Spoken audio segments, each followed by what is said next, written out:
पाकिस्तान हर बार ये भूल जाता है कि इंटरनेशनल लेवल पर कोई भी देश टेबल के ऊपर बैठकर बातचीत तभी करता है जब उसमें उसको खुद का कोई फायदा दिखता है। और पाकिस्तान को ये याद दिलाया रशिया ने। न सिर्फ रशिया बल्कि अमेरिका, फ्रांस और ब्रिटेन की तरह आज कई सारे वेस्टर्न देश भारत के साथ अपने टाइज लगातार मजबूत कर रहे हैं। इंडो पैसिफिक में हमारे साथ डिफेंस कॉपरेशन मजबूत कर रहे हैं, हमारे साथ कई सारी मिलिट्री एक्सरसाइजेस कर रहे हैं। इसके पीछे भी उनका खुद का फायदा है। भारत 140 करोड़ लोगों की मार्केट है, जहां पर लोग लगातार पॉवर्टी से निकलकर लोअर मिडिल क्लास और अपर मिडिल क्लास में एंटर हो रहे हैं। भारत के लोगों की परचेसिंग पावर लगातार बढ़ रही है और चाइना के विकल्प के रूप में एक ही देश सामने खड़ा हो सकता है और वो देश है भारत। तभी ये भारत के साथ कॉपरेशन मजबूत कर रहे हैं, वरना ये वही देश हैं जो आज से 15-20 साल पहले तक भारत को ग्लोबल मंचों के ऊपर टारगेट किया करते थे। इवन रशिया को भी जब लगा कि भारत वेस्टर्न देशों के ज्यादा क्लोज जा रहा है, रशिया ने भी पाकिस्तान के साथ कॉपरेट करना शुरू कर दिया।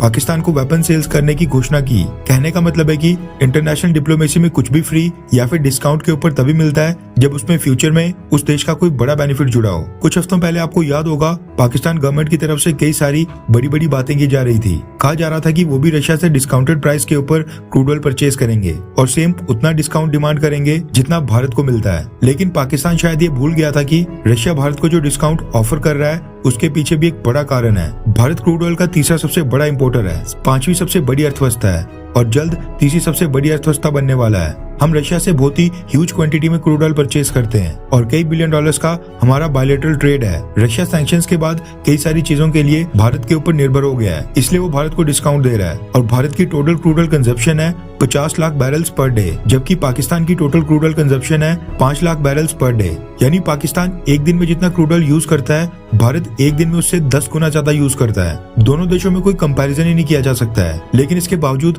पाकिस्तान चाहता था कि जो डिस्काउंट रशिया भारत को दे रहा है, सेम डिस्काउंट उसको भी दिया जाए। लेकिन रशिया ने क्लियरली इनकार कर दिया है, वो भी घर पर बुलाकर। रेफरेंस के लिए आपकी स्क्रीन के ऊपर बिजनेस स्टैंडर्ड के आर्टिकल का स्क्रीनशॉट है, जिसके मुताबिक रशिया ने पाकिस्तान को क्रूड ऑयल के ऊपर 30 से 40% का डिस्काउंट देने से साफ इनकार कर दिया है। रिपोर्ट्स के मुताबिक रशिया ने पाकिस्तान को कहा है कि वो इस समय पाकिस्तान के साथ ऐसी कोई भी कमिटमेंट नहीं कर सकते हैं, क्योंकि उनका सारा क्रूड ऑयल पहले से ही कमिटेड है। पाकिस्तान के minister for petroleum Musadik Malik, petroleum secretary Mohammad Mahmood, joint secretary और रशिया में जो पाकिस्तान की एम्बेसी है उसके ऑफिशियल्स, ये सारा डेलीगेशन रशिया में ये डिमांड लेकर 29 नवंबर को 3 दिन के लिए गया था, जिसको मीटिंग्स के दौरान रशिया ने ठुकरा दिया है। रशिया ने कहा है कि वो पाकिस्तान की डिमांड को कंसीडर करेंगे और जब वो अपने फैसले में कोई बदलाव करेंगे तो डिप्लोमेटिक चैनल्स के जरिए पाकिस्तान सरकार को बता देंगे। तब तक के लिए उनकी तरफ से ना है। रशिया ने उल्टा पाकिस्तानी डेलीगेशन से कहा कि वो कराची से लाहौर तक की पाकिस्तान स्ट्रीम गैस पाइपलाइन के प्रोजेक्ट को पूरा करने की कमिटमेंट को ऑनर करें। रिपोर्ट्स निकल कर आ रही हैं कि पाकिस्तान क्रूड ऑयल के ऊपर डिस्काउंट के साथ साथ डेफर्ड पेमेंट की भी मांग कर रहा था। यानी रशिया पहले डिस्काउंट के ऊपर पाकिस्तान को क्रूड ऑयल दे और पाकिस्तान की सरकार उस क्रूड ऑयल की डिलीवरी से कम 1 साल के बाद उसकी पेमेंट करे। रशिया को पता है कि पाकिस्तान 1 साल के बाद भी क्रूड ऑयल की पेमेंट नहीं करता, उसके बाद भी पाकिस्तान पेमेंट की डेडलाइन आगे बढ़ाने की मांग करता, जो कि हमने कई बार देखा है पाकिस्तान सऊदी अरब और यूएई जैसे देशों के साथ करते आया है। इसलिए बताया जा रहा है कि रशिया ने पाकिस्तान को डेफर्ड पेमेंट तो दूर, डिस्काउंट के ऊपर क्रूड ऑयल देने से भी मना कर दिया है। वैसे आपको क्या लगता है कि क्या रशिया ने भारत के चलते पाकिस्तान को ना बोला है, हाँ या फिर ना? नीचे कमेंट करके अपनी राय जरूर बताएं।